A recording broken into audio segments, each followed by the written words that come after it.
Als Material verwende ich Leinwand, Acrylfarben, einen Spachtel oder ein festes Kärtchen. Ich benutze eine kleine Leinwand auf Keilrahmen. Großzügig verteile ich schwarze Acrylfarbe auf der Leinwand und danach rote Farbe, so wie es mir gerade in den Sinn kommt. Als Spachtel verwende ich eine Visitenkarte.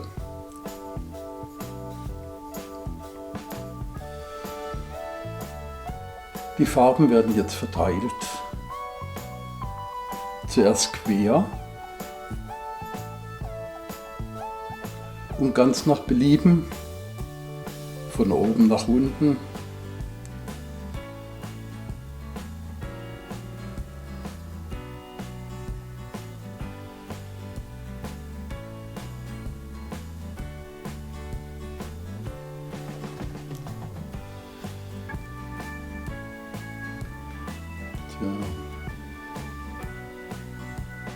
Jetzt finde ich die Farbe zu gleichmäßig.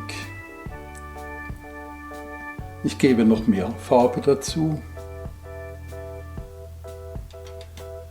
Weiß und Rot und verteile sie kreuz und quer.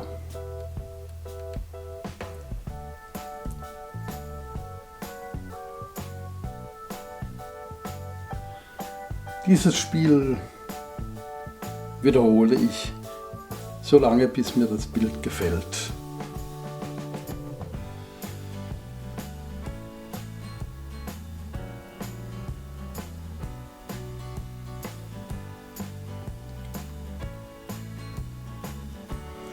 Ein Blatt Druckerpapier drücke ich auf die Farbe drauf und ziehe es danach wieder nach oben. Dadurch entsteht eine Struktur auf dem Bild. Auch das kann ich mit einem neuen Blatt wiederholen, solange bis mir das Bild fertig erscheint.